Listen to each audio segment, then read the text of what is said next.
What is happening, folks? Welcome back to the channel, but there's no kid, you feel me? So last video, you saw what I did. You watched my channel.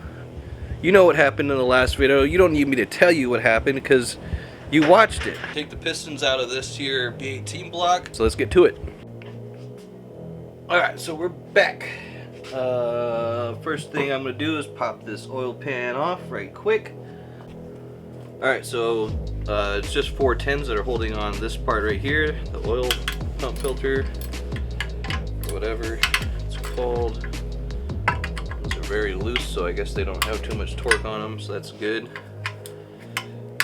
Let's see about these guys. There's 4 on this part here, and then there's going to be 1, 2, 3, 4, 5, 6, 7, 8 on this baffle piece here.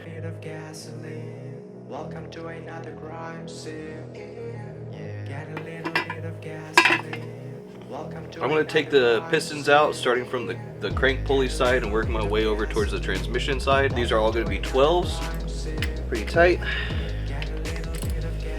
Probably could use a bigger wrench or ratchet.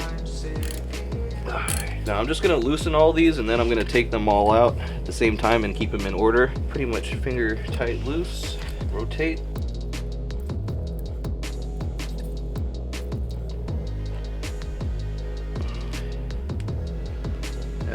They're definitely going to need to be replaced. It's got a little bit of heat showing on there. If you can't get them off, just get like a rag or something. That way you can get a little more grip on them. This one's looking a little cooked as well. So once you get those loose, you can start to push them on down.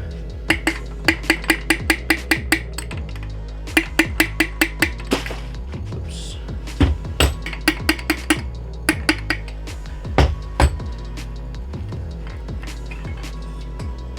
Rotate it back over, repeat the same steps. Oh, well, that's weird. So this one is upright, whereas this one and this one were both facing upside down, so that's weird. I wonder what's going on there.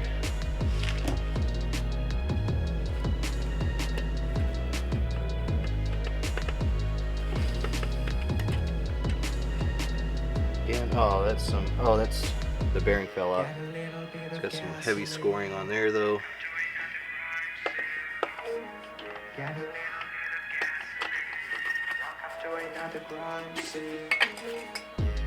Something I just realized, because I did drop one of these pistons down and I tried to keep the cap together. If you look, see that little inscription there on the top there, or the bottom here I mean, that is the number 3. Now each piston has the number 3 on it.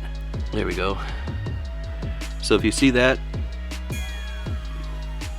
you have a 3, and this one is missing the top part, so that means I gotta flip this cap around. So Chip, go to sleep, dude. Chip, I'll be in after I finish this video, dude. No, I got a feeling that this motor is gonna be just fine without me redoing the main cap bearings. I don't know. I don't really know much about anything when it comes to this stuff, but I do know that if I take these off, I'm going to want to replace them anyway. The bearings, they honestly look like they've been replaced or something at some point, so I'm not really too concerned about the health of this motor at this point.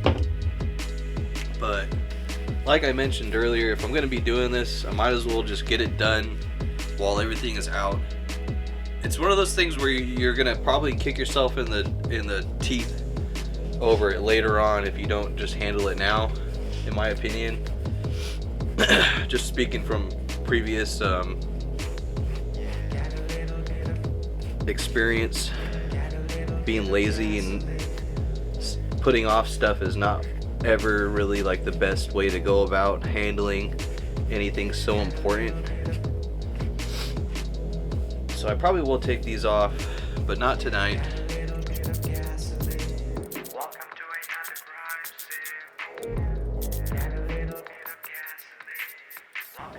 Alright, so there's one last thing I can do before I close up shop for tonight, and that is spraying this block down with some engine cleaner gel.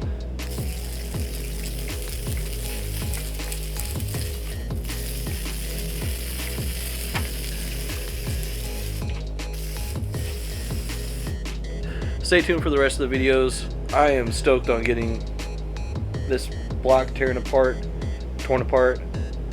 I'm skeptical, I'm optimistic, and I am looking forward to getting this thing put in my car and passing the bar exam.